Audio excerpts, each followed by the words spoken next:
I wish I could give you the classic "this happened to a friend of mine." I honestly, truly do. Then I could make it a lot less gruesome in my head than it really was. Then I could doubt it like the rest of you, because even though this happened to me, even though there were witnesses, sometimes I'm not quite sure I believe in myself. It's the wails of my now 4-year-old daughter at night that remind me that it did, indeed, happen. Katie had just turned 3 a couple of weeks before the incident. One thing I loved to do was take her to the theater every few Saturday morning for a kids' movie presentation. It went from old classics like Snow White to recent Pixar movies. It was fun and enjoyable, and that way Katie mingled with other kids her age who loved the same movies. At the time, Katie was literally obsessed with anything related to Toy Story. We had all 3 movies on DVDs which she watched religiously. Thank God I love those movies too, because you can get sick of watching the same thing a minimum of 5 times a day, let me tell you. And also had Woody, Buzz and Jessie dolls which she loved to sleep with. She was afraid of trucks by the time she turned 2, so I taught her to pull the strings on either Jessie or Woody to scare the bad trucks away in the middle of the night. Honestly, these dolls were a blessing, so when I found out Toy Story 3 was being shown at the kids' theater, I jumped on the occasion. Even though Katie had seen it countless times before, there was nothing like watching it on the big screen, and I knew she'd be ecstatic. I invited my friend John to see the movie and he accepted. The showing was supposed to start at 8 a.m., but it didn't start until 9. It wasn't so bad, since the kids were having fun together. Some parents left, frustrated, but I stuck around, as did about half a dozen other mothers and one father with their kids. The theater employee apologized and offered us free candy. All good. Who refuses free candy? I'll go into the cliché of stories like this and say that the movie started normally, because well, it did. The intro was the part Katie liked the most, where Woody and Jessie chased the train and Buzz saves Woody at the last minute. Actually, nothing off happened for most of the showing. Once in a while it would glitch, where the image would freeze for a second and then fast forward to catch back with the sound. While I noticed it, the kids didn't care as long as they got to see their heroes in jumbo size. Nearing the end is when things got strange. It didn't seem off at first, but I would soon find out, as every other family in the theater would. There's a point in the movie where Woody and the toys end up at the dump after Lotso managed to drag Woody into a dumpster and the garbage truck picks them up. The little Pizza Planet aliens get taken away by one of the trucks in the dump, and then Woody and his friends are carried onto a conveyor belt. The moment they hit the belt, the screen flickered and the sound jammed on a constant loop with the toys screaming when they fell, and then we got to look at the well-known blue screen of death, with that awful screaming sound going on and on like a broken record. I always found the loopy, jumpy sound that comes with a blue screen of death disturbing. Hell, I always thought a scratchy record or a CD teeth chattering eerie. Maybe it's because I used to have a computer that crashed on me every half hour and killed my files. It made me nervous, but when John and the father burst into mocking laughter, I uttered a nervous laugh too. The kids were confused, but for those who had just enough knowledge of computers, it was really funny. I have a other friend who worked at this theater and he quit for another job around the time computers replaced people in the cabins projecting the films. I guess nothing will ever replace a good old human being. When nobody came to check on us, John got up and left to ask someone to turn that thing off or restart it. Katie didn't seem fazed by this and shrugged it off, waiting patiently. She was always pretty smart and mature, knowing she could watch it at home anyway. A little boy was crying and the mother had to leave when the sound became ridiculously loud. It wasn't constant, that screaming sound, you see. It lowered to a near whisper and became loud enough to make my head buzz. At some point Katie gave me a worried look as she clasped her hands over her ears.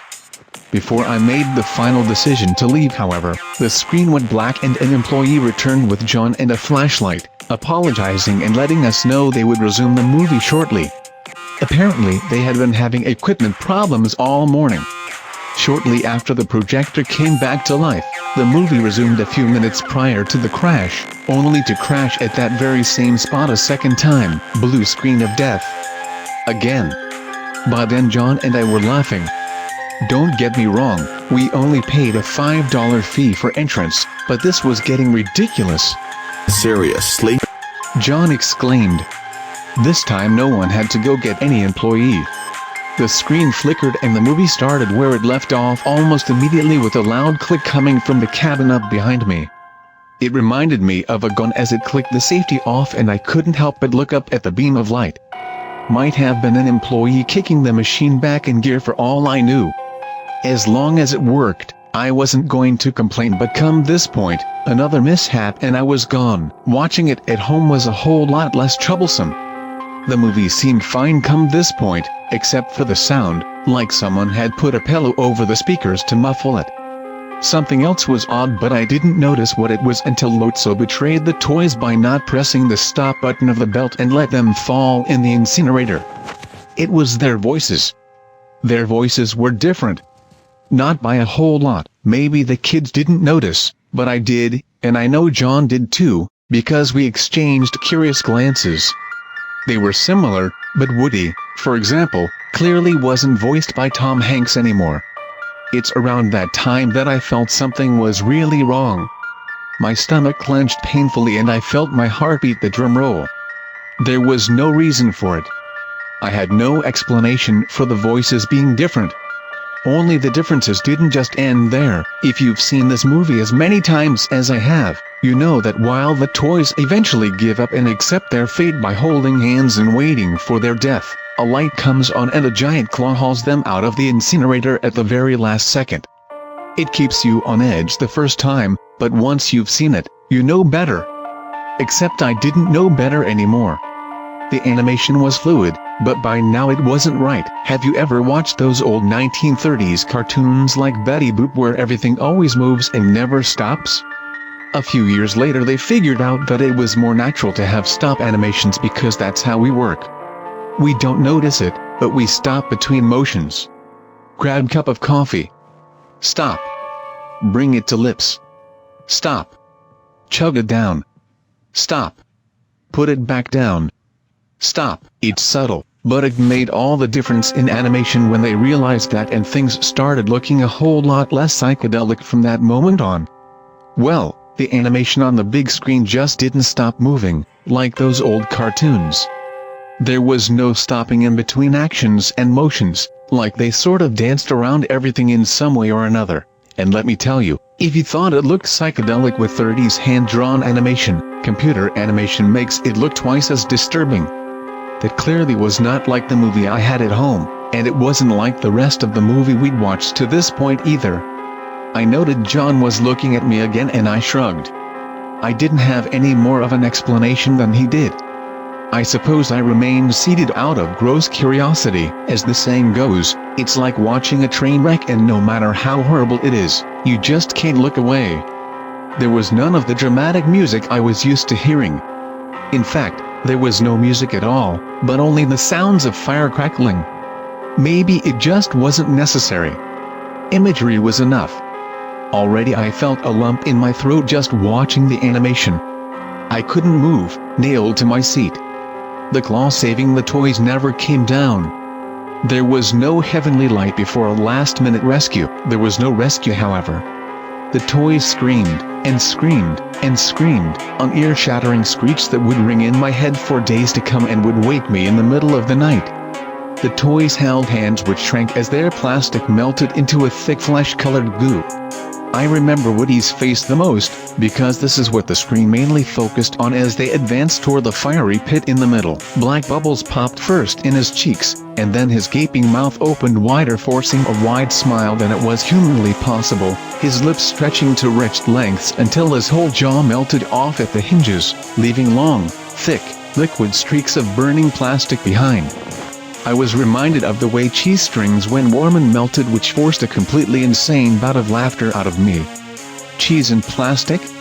What the fuck was I even looking at? The benchy-like screeching from Woody escalated, and with the speakers all around us, it came from everywhere at once. What the hell is this? John screamed. My stomach cramped as despair ripped through me and I thought I would collapse right there. I couldn't move, glued to my seat. Woody's eyes rolled down his cheeks like they weren't painted on but were real globes of gelatinous substance which burst like egg yolks, leaving gaping holes in place. Their eyes, all of their eyes, were the only thing that acted as real eyes might, not like plastic or fabric. Later I realized why. Eyes are the mirror of the soul. Eyes, even if they look painted, are always real. Always, and so as they exploded into a liquid state, so did their souls, burning in the fiery pits of hell. It's silly to think that way of a cartoon character, but that's the only explanation I found for the difference. I'm not sure it makes me feel any better to think that way. Actually, it just makes me feel worse. Woody's hat had melted over his head and shaped it unnaturally, and with it the fabric of his clothes caught fire in one burst. It crackled like some demonic laughter, burst into sparks, convulsing back, except he didn't go far because his hands were fused with Slinky and Buzz's hands. The screaming was like the sound of pure hell, like something from a demon. The voices, though wrong, had sounded human until now. I felt a sharp cramp in my hands because I had been holding onto the arms of my seat as though they were my lifeline, and in some way, they were. The action kept me grounded because a part of me feared I'd end up in that pit and melt off as well if I didn't keep some of myself in this reality. Most of the footage focused on Woody, but you got a glimpse of the others too. Toys like Buzz, Rex, and Jessie, toys that were made exclusively of plastic, melted quickly in a disturbingly colorful goo. There was no blood. Just plastic melting, molding itself off and bursting into flames. It was horrible and graphic. Maybe it was because you get to know these characters so well that you feel them alive despite the fact that they are toys. Or cartoons. You don't need blood and organs spilled. You just need to see their suffering, so deep you feel it too. I even felt my skin start to prick and burn in response. I should have gotten out sooner. Take Katie with me to spare her. It was a mistake on my part not to. I'll regret it for the rest of my life. The screeching turned to wails. I was able to come out of my trance long enough to realize that the sound of crying and screaming did not come from the speakers anymore but the people around me, many of them being kids. There was nothing but the sound of the crackling fire from the pit around us now. Half of the toys were dead, but the children and adults alike, myself included, were the ones screaming and weeping. Buzz's back burst open with sparks coming out. With a sudden burst of strength I grabbed Katie in my arms and ran out of the theater. I didn't look back though I could now smell the burning plastic. It wasn't just stuck in my nose, it clung to my clothes and my skin too. I thought I heard someone vomit and collapse behind me. I'm surprised I didn't. I noted a father with his crying son and daughter had scurried past me. Then again he might have been smarter than me and left before I did. I noticed that John was not behind me but that does not matter at this point. The father was yelling at the employee who stood giving tickets. That poor kid didn't seem to get what he was saying. He seemed overwhelmed by the screaming and crying. Soon enough the small crowd of parents were surrounding him. Things started getting violent and the kid had to escape. Me, I just stood there with Katie screaming in my arms, half hearing her, still in shock. I felt lost. I didn't know what to do or where to go. Should I go home? Join the mob of angry parents and wailing children? Go to the police? What? My feet moved on their own and I let my instincts take over.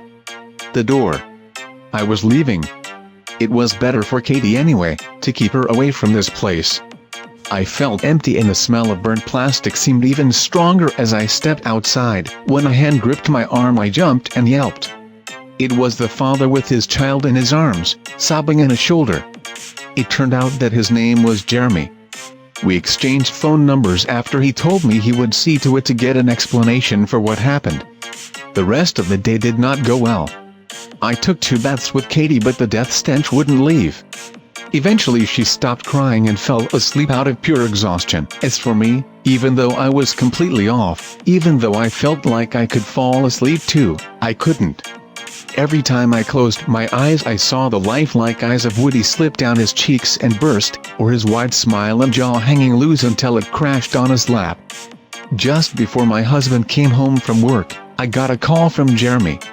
I remember slumping on my chair as he spoke. and a new set of hot tears streamed down my cheeks. My head hurt and my eyes burned. I thought they might pop right out too. Jeremy said that the theater's management took the remaining few parents to see to the computer that handled the projection of the movie. Sure enough, they found a virus stored in there, which streamed a homemade version of the movie. But the streaming led to nowhere. Jeremy's job was to handle computers, so he was able to look through it for those who couldn't. He tried tracing back where the streaming had come from, and the virus, but there was no lead to follow. Either the prankster was an employee and had set up the virus from the computer itself, had covered his tracks very well, or something was very, very wrong with this picture. I preferred a rational explanation to something of outer nature, so I opted to believe it was an employee who'd had access to the computer. Either way, other than the corrupted files the virus had left behind, there was no evidence of the disturbing footage we'd watched. It was gone. That was a little more than a year ago. Anything related to Toy Story has left my house. My husband, he wants to believe us, but I can tell he is skeptical. He says someone had to animate the thing, and people had to act out the voices. That takes a lot of dedication because while the animation was constantly moving, the quality of the image and characters was as good as the original movies. He says that it's one hell of an effort put into a one-time prank. He's right though. I never heard of anything of the sort again. You'd think it would have come out if it had. I checked. And Jeremy did too. There's no records of anything like it anywhere. Jeremy even tried to contact Disney and Pixar, but they never returned his calls or emails, as expected. The theater's closed now. I think someone sued them over what happened, but all the news mentioned was bankruptcy. To this day, I still get a whiff of burning plastic once in a while when Katie screams at night, suffering from those horrible nightmares.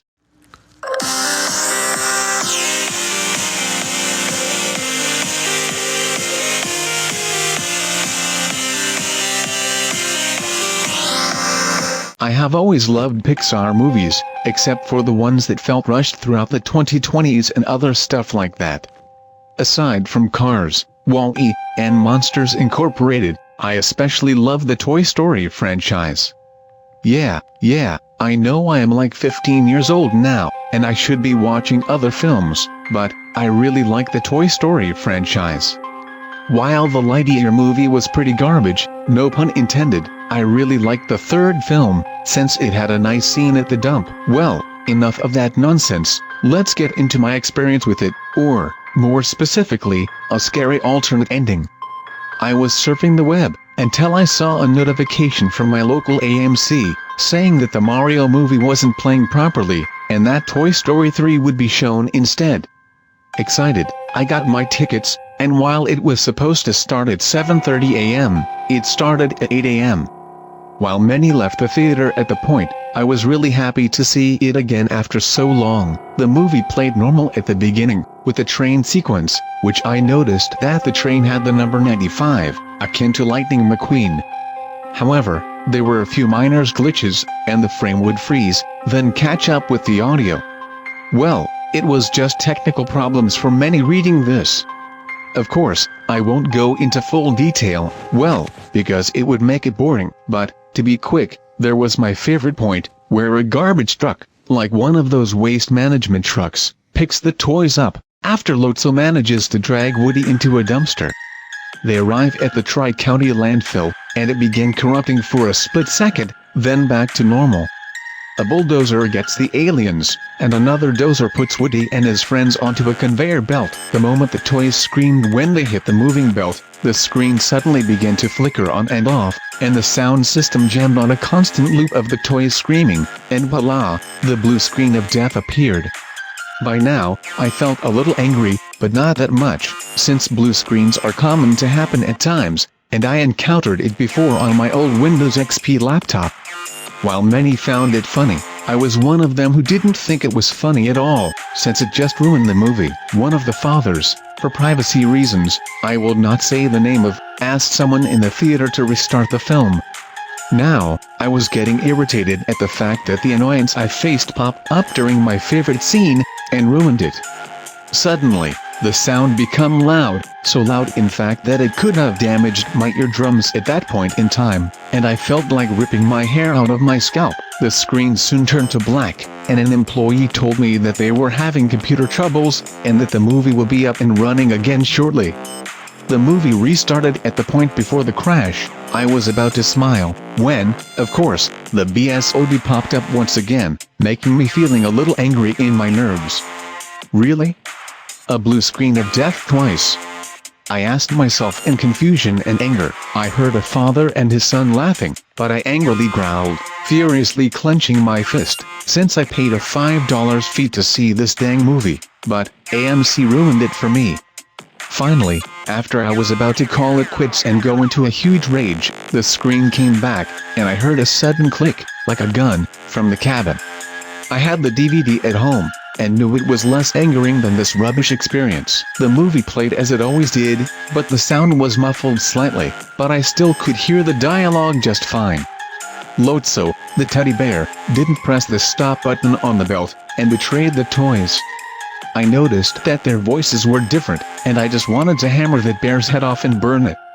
While many do know that a claw hauls them out of the incinerator, I haven't watched this film in a long time, and it was my first time seeing it again. The toys didn't stop moving, akin to something like my favorite, Wallace and Gromit, which is what the theater was gonna show another time.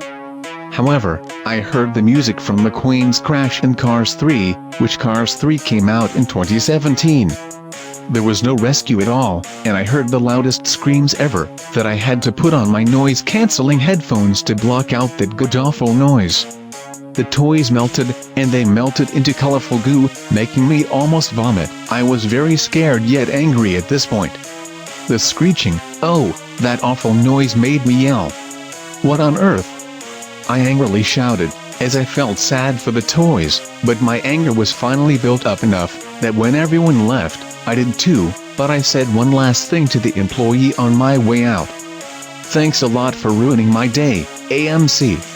Most parents were yelling with their crying kids, and I was one of them. Without the crying kid, I started yelling repeatedly about how AMC ruined my day, and how they need to get a better security system in place for crying out loud.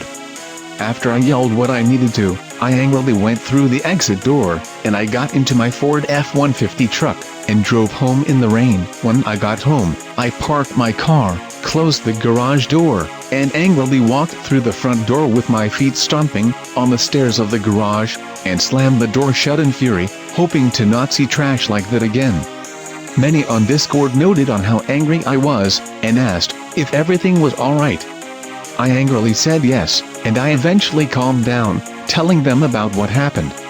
Later that night, I decided to play with my fidget poppet, which is just a popper toy, and after a while, I went onto my laptop, and emailed Pixar about the ending, even providing my experience with it.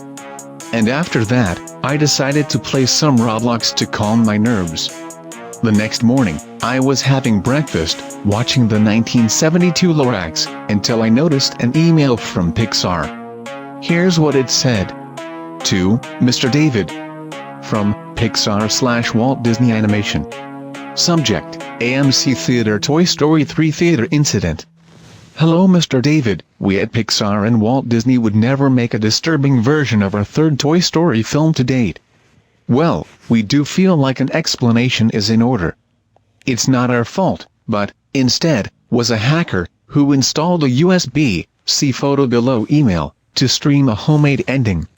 So that's why it looked different. Sorry if it scared you. Be sure to watch our new Cars show Cars on the Road. Available on Disney+. Good day, Pixar. While I was happy to get it out, I was surprised to hear about a new Cars show, since the film was made in 2006. Anyways, I will always love Disney, and will always love their Toy Story films. But one question is in my head. Which sicko at the theater was responsible for the hack? Creator? Let's take a break from this creepypasta chaos as I need to make a long story about the DVS. Okay. Sure thing. We'll do that, Paul.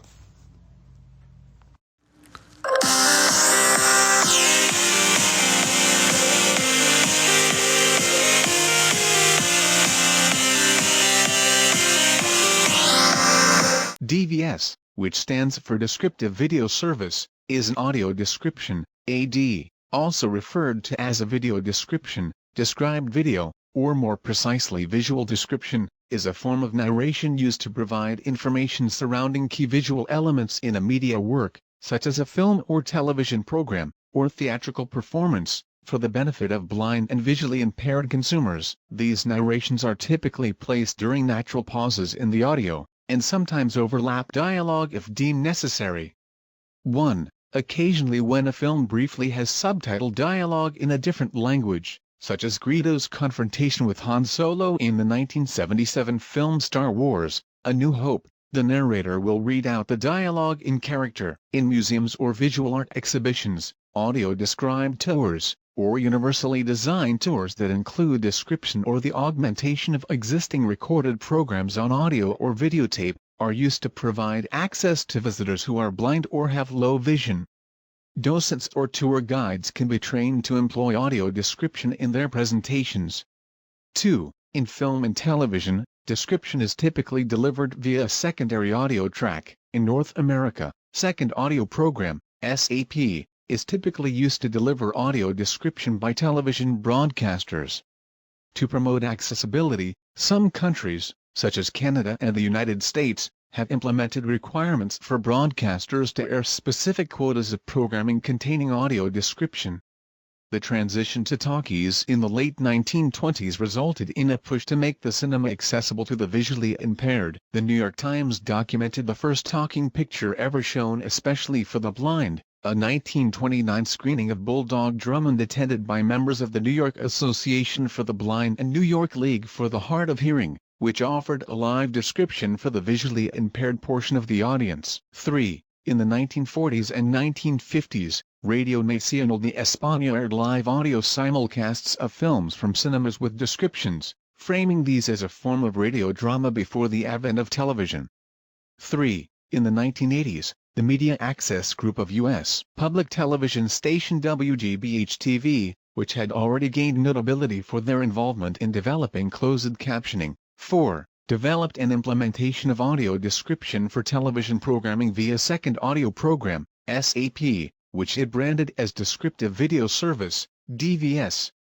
It was developed in consultation with Dr. Margaret Fetchel of Washington, D.C., who had performed descriptions at theatrical performances and had run a radio reading service known as the Washingtoneer. After 4 years of development and on-air trials, which included a proof of concept that aired the descriptions on a radio station in simulcast with the television airing, WGBH officially launched audio description via 32 participating PBS member stations, beginning with the new season of American Playhouse on January 24, 1990. 5, 6, 3. In the 1990s at cinemas in California, RP International began to offer audio descriptions for theatrical films under the brand Theater Vision, relayed via earpieces to those who requested.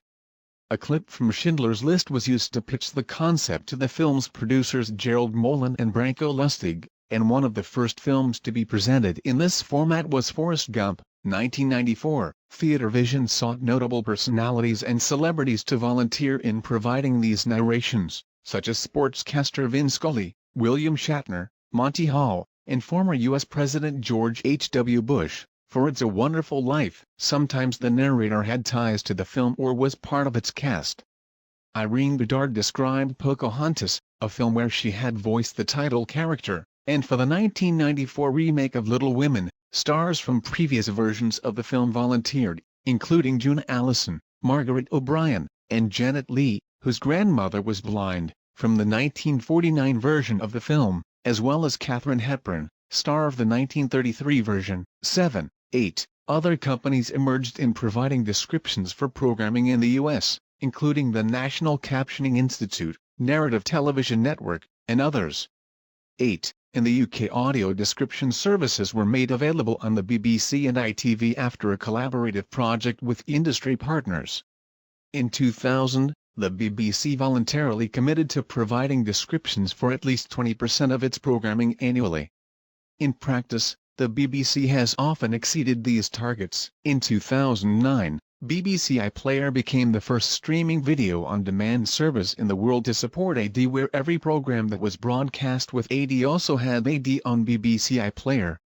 9, 10, 11, 12. On January 29, 2009, the Accessible channel was launched in Canada, which broadcasts open audio descriptions on all programming via the primary audio track. 13, 14. Audio description has also been extended to live events, including sporting events, the ceremonies of the Olympic and Paralympic Games, and the royal wedding of Prince William and Catherine Middleton, among others. 15, 16, 17. In April 2015, the subscription streaming service Netflix announced that it had added support for audio description, beginning with Daredevil, a series based on a comic book character who himself is blind, and would add descriptions to current and past original series on the platform over time. 18, 19. The following year, as part of a settlement with the American Council of the Blind, Netflix agreed to provide descriptions for its original series within 30 days of their premiere, and add screen reader support and the ability to browse content by availability of descriptions.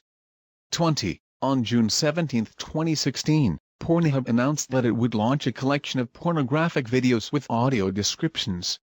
The initiative is sponsored by the website's philanthropic arm Pornhub Cares. 21. In the late 2010s, Procter & Gamble began to add descriptions to some of its television commercials, first in the United Kingdom, and later Spain and the United States. 22. Under Canadian Radio, Television and Telecommunications Commission (CRTC) rules, broadcast television stations and former Category A services that dedicated more than half of their programming to comedy, drama, or long-form documentary programs, were required to broadcast at least 4 hours of programming with audio descriptions, known in Canadian English as described video, per week, with 2 hours of this original to the channel per week. These programs must have been drawn from children's, comedy, drama, long-form documentaries, general entertainment and human interest, reality, or variety genres. Broadcasters must also promote the availability of DV programming, including airing a standard audio-visual bumper and logo at the beginning of all programs offering description. The CRTC officially recommends that this announcement be repeated after the conclusion of each commercial break, but this is not typically practiced. 23, 24. All television providers are also required to carry AMI-TV, formerly the Accessible channel, a specialty channel that broadcasts all programming with descriptions on the primary audio track. 14. On March 26, 2015, the CRTC announced that beginning September 1, 2019, most broadcast and specialty networks owned by vertically integrated conglomerates, as well as any channel previously subject to license conditions specifying minimums for DV, are required to supply described video for any primetime programming, 7 p.m. to 11 p.m. that falls within the aforementioned genres. The requirement that a quota of DV programming be original to the network was also dropped. 24. Citing the possibility that not enough imported U.S. programming may be supplied with descriptions for their first airing, and the burden this may place on their ability to carry these programs, the CRTC granted an exception to Bell Media, Chorus Entertainment, and Rogers Media, along with minor companies DHX Media, CBC, Blue Ant Media, V, and TVA Group, for foreign programming that is received within 24 hours of its scheduled airing, provided that any future airings of the same program in primetime contain descriptions. 23, 25. In addition, other licensed discretionary services would be expected to air at least 4 hours of DV programming per week by the 4th year of their next license term. 24. The Ofcom Code on Television Access Services requires broadcasters that have been on the air for at least 5 years to broadcast at least 10% of their programming with descriptions. Scrutiny has applied even to ESPN UK, a sports channel, which was fined £120,000 by Ofcom for not meeting an AD quota in 2012. The regulator rejected an argument by ESPN that AD was redundant to commentary, as it is not provided with the needs of the visually impaired in mind. 26, 27. Initially, audio description was provided as a public service. However, in 2000, the Federal Communications Commission would enact a policy effective April 1, 2002, requiring the affiliates of the 4 major television networks in the top 25 markets and television providers with more than 50,000 subscribers via the top 5 cable networks as determined by Nielsen ratings, to offer 50 hours of programming with descriptions during primetime or children's programming per quarter. However, the order faced a court challenge led by the MPA, who questioned the FCC's jurisdiction on the matter. In November 2002, the Court of Appeals for the District of Columbia Circuit ruled that the FCC had no statutory jurisdiction to enforce such a rule. 28, 29, 30. This was rectified in 2010 with the passing of the 21st Century Communications and Video Accessibility Act, which gave the FCC jurisdiction to enforce video description requirements. The previously intended quotas were reinstated on July 1, 2012, and have been gradually increased to require more programming and wider participation since their implementation. 31, 32, 33, 34. Broadcast audio description is typically delivered via an alternate audio track, either as a separate language track containing the narration only, which, if the playback device is capable of doing so, is mixed with the primary audio track automatically, and can have separate volume settings, or on a secondary audio track pre-mixed with the primary track, such as a secondary audio program, SAP. Many video-on-demand, VOD, and streaming platforms host separate assets for the audio-described media, with the soundtrack pre-mixed. Despite AD typically being presented as something that can be enabled, as with subtitles, users can encounter problems when trying to turn AD on or off because the underlying media version they require is unavailable. In movie theaters, audio description can be heard using DVS theatrical and similar systems, including DTS CSS and Dolby ScreenTalk. Users listen to the description on a wireless headset. Citation needed audio description is stored in the digital cinema package as visually impaired native, 6N, audio on soundtrack channel 8. 35, 36. In live theaters, patrons also receive the description via a wireless device, a discrete monaural receiver. However, the description is provided live by describers located in a booth acoustically insulated from the audience, but from where they have a good view of the performance. They make their description, which is fed to a small radio transmitter. 37. In 2006, on the occasion of the 2006 FIFA World Cup in Germany, a project was launched with the aim of making the live commentary of a match available to blind and visually impaired football fans in the stadium. The project was very well received and had great success. In 2008, audio description in football was also adopted in Switzerland. The radio of FC Basel 1893 was the first club in Switzerland to take up this topic. First, FC Basel installed an antenna in St. Jacob Park, which was used to broadcast the radio's live commentary. The visually impaired and blind fans could then listen to the commentary via a VHF frequency. More and more clubs in the Swiss Super League adopted this concept, and today the matches can be heard via audio description in every stadium in Switzerland. At St. Jacob Park in Basel, even without delay via the internet. In the meantime, the outdated technology of FM transmission has been abolished. Today, the games are broadcast via cell phone apps. In Germany too, almost every stadium is equipped with this technology. The Descriptive Video Service, DVS, is a major United States producer of audio description.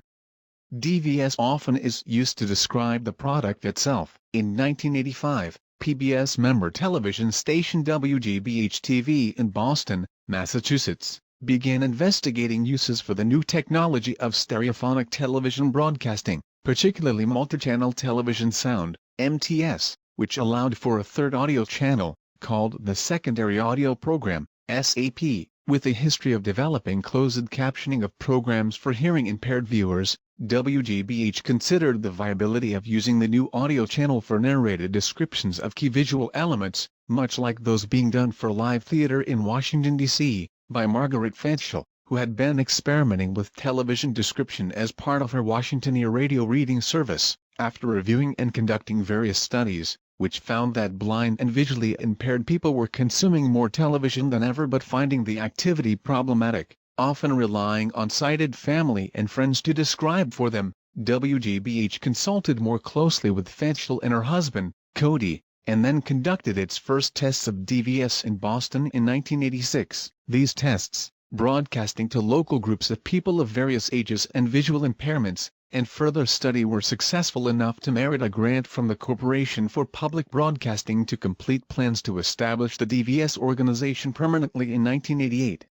After national testing, more feedback, more development of description technique, and additional grants, DVS became a regular feature of selected PBS programming in 1990. 38. Later, DVS became an available feature in some films and home videos, including DVDs. DVS describers watch a program and write a script describing visual elements which are important in understanding what is occurring at the time and the plot as a whole. For example, in the opening credit sequence of the children's series Arthur on PBS, the description has been performed as follows: Arthur is an 8-year-old aardvark. He wears round glasses with thick frames over his big eyes. He has 2 round ears on top of his oval-shaped head. He wears red sneakers and blue jeans, with a yellow sweater over a white shirt. 39. The length of descriptions and their placement by a producer into the program are largely dictated by what can fit in natural pauses in dialogue. Other producers of description may have other priorities, such as synchronization with the timing of a described element's appearance, which differ from DVS's priority for detail. 40. Once recorded, placed and mixed with a copy of the original soundtrack, the DVS track is then laid back to the master tape on a separate audio track, for broadcast on the SAP, or to its own DVS master, for home video. For feature films, the descriptions are not mixed with the soundtrack, but kept separate as part of a DTS soundtrack. 41. When the Federal Communications Commission, FCC, started establishing various requirements for broadcasters in larger markets to improve their accessibility to audiences with hearing and vision impairments. 42. DVS branched out to non-PBS programming, and soon description could be heard on the SAP for shows such as CSI, Crime Scene Investigation and The Simpsons. However, a federal court ruled in 2002 that the Federal Communications Commission had exceeded its jurisdiction by requiring broadcasters in the top 25 markets to carry video description. Since that time, the amount of new DVS television programming in the United States declined, as did access to information regarding upcoming described programming, while broadcasters like ABC and Fox instead decided to devote their SAP channels to Spanish-language dubbing tracks of their shows rather than DVS due to the technical limitations of the analog NTSC standard. Description by DVS and other producers was still available in a limited form on television. The greatest percentage of DVS programming is still on PBS. 43. WGBH's Media Access Group continues supporting description of feature films, known as DVS Theatrical. 44, and DVS Home Videos DVDs are available from WGBH as well as other vendors and libraries. 45. Commercial caption providers The National Captioning Institute and Caption Max have also begun to describe programs. Benefit Media, Incorporated, a subsidiary of Do Art Film and Video in New York City, provides DVS services to USA Network. For the 2016 Summer Olympics, NBC is providing description of events during the network's primetime block. 46. The 21st Century Communications and Video Accessibility Act of 2010 reinstates the FCC's involvement in providing rules for video description. Under the rules, affiliates in the top 25 markets and the top 5 rated cable networks will have to provide at least 50 hours of video described programming per quarter. The rules took effect on July 1, 2012. 47. However, this provision currently does not apply to syndicated programming. Notably, many programs which have audio description in their network runs, such as those produced by 20th Century Fox Television, remove the DVS track for syndication, substituting in the Spanish dubbing track on SAP to reach more viewers, though as many stations affiliated with netlets like the CW and My Network TV are not under the video description provision, do not have SAP channels, and thus, neither an audio description or Spanish dub track can be heard. In some markets where SAP is activated on affiliate stations though, the CW had provided a Spanish SAP dub for Jane the Virgin through the series' entire run, and audio description is available and pass-through for their Saturday morning One Magnificent Morning EI block. which is done for all of the blocks produced for the major broadcast networks by Litton Entertainment. In 2019, the first primetime series with DVS for the network, In the Dark, which has a blind protagonist, was launched. The series' description propagated to its Netflix run several weeks after it was placed on that service after the first season finale. My network TV has no provisions for audio description or language dub tracks, despite many of its scripted series having DVS tracks. Online streaming services such as Hulu and the services of television networks themselves such as CBS All Access have yet to carry Descriptive Video Service audio in most cases, as they instead are currently focused on adding closed captioning to their libraries. The network app for ABC began to carry existing audio-described shows in the fall of 2017. Netflix committed in April 2015 to begin audio description of their original series, starting with Daredevil, which features a blind protagonist with other heightened senses, and the remainder of their original programming in the next few months, making their goal in that time frame, along with providing the DVS tracks of existing series in their library. However, some platforms, mainly older versions for devices that are now unsupported, do not provide the alternate audio. 48, ABC, along with sister network Disney Channel, has since added audio description to some of their programming, with a commensurate decline in Spanish dubbed programming, though the ATSC standard allows more audio channels, but does not contract any of their shows to be described by the Media Access Group, instead going with commercial providers Caption Max and Audio Eyes. Some special programming such as Toy Story of Terror and Toy Story That Time Forgot is described by the Media Access Group under existing contracts with Walt Disney Pictures. NBC and their associated cable networks, along with outside productions by Universal Television such as Brooklyn Nine-Nine and The Mindy Project, solely use Caption Max for description services.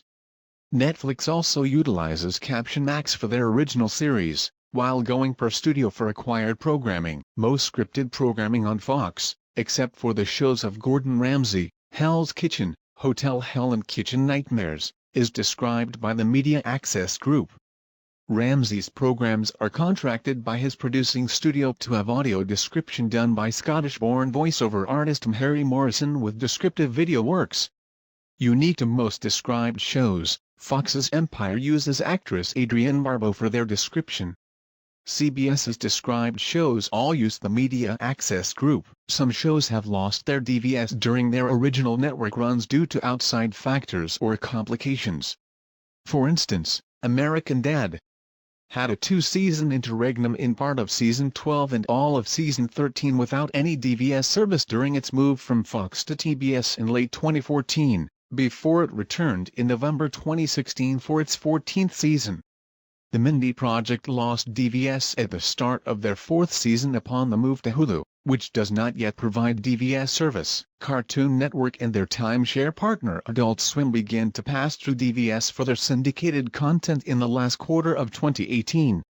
As a true voice of the National Weather Service and the National Oceanic and Atmospheric Administration, I never knew that some people would also record the movie opening logos, ending credits and closing logos with English audio description on, and then post these videos to YouTube, and has gone viral with 500 to 1,000 views, and that is how the DVS stands for Descriptive Video Service. Yeah, I sometimes watch movies with English audio description on. Yeah, I did that sometimes, like almost every day. Yeah, you dang right you did, especially when you recorded 4 of them and then your screen recorder app took a dump. Yeah, that. When I recorded the opening logos and the end credits of the movie called Hellfest with DVS and English audio description on, the one thing that really pisses me off is that it didn't load the footage, and instead showing me the audio version only. But yeah, it's the one reason why I had to quit making DVS videos for a while. Yeah. Yeah, you're probably right. Well, best that we won't have to extend this creepypasta renarration movie even further, as our break is over. Best we'll just forget about this whole thing and just let it all slide. That's all. Yeah. Let's...